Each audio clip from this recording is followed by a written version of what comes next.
Viele sprechen von Menschenrechten und Demokratie. Aber nur wenige wissen, was das wirklich bedeutet.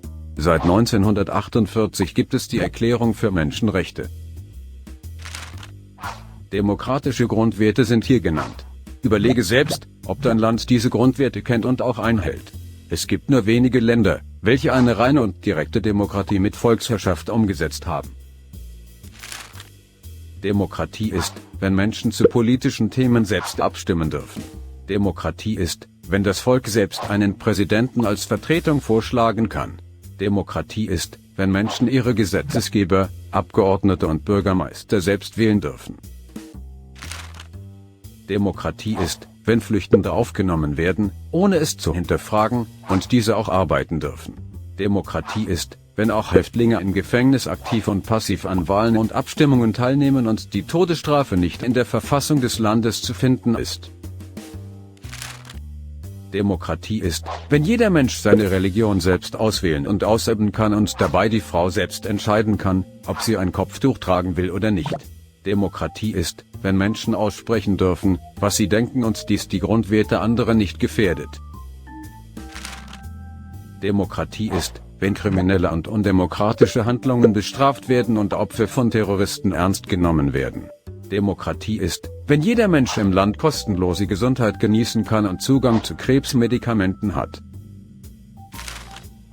Demokratie ist, wenn Mann und Frau gleichgesetzt sind. Demokratie ist, wenn Männer und Frauen sich gegenseitig respektieren. Demokratie ist, wenn die Gewalt an Frauen hart bestraft wird. Demokratie ist, wenn auch Homosexuelle existieren dürfen. Demokratie ist, wenn auch Rentner sich finanziell wohlfühlen können. Demokratie ist, wenn das Volk aus mehreren Parteien wählen kann und es darunter eine politische Opposition gibt. Demokratie ist, wenn die Politik in 3 voneinander unabhängige Gewalten geteilt ist und jeder Kriminelle von einem unabhängigen Richter angehört wird. Demokratie ist, wenn die Mehrheit des Volkes die Politik bestimmen kann. Demokratie ist, wenn alle gleich behandelt werden. Demokratie ist, wenn ein Staat als Teil der Welt auch Bedürftigen anderer Ländern hilft. Demokratie ist, wenn Internetkriminalität bestraft werden kann und unangemessene Seiten gelöscht werden. Demokratie ist, wenn jede Region ihre Kultur ausleben kann. Demokratie ist, wenn sich jeder Mensch vollumfänglich über Themen informieren kann. Demokratie ist, wenn jede Meinung toleriert wird, sofern es den Staat nicht in Gefahr bringt. Demokratie ist, wenn es keine Militärgerichte mehr gibt. Es gibt nur wenige Länder weltweit, welche alle diese Punkte kennen, und die Türkei gehört hier ganz klar dazu.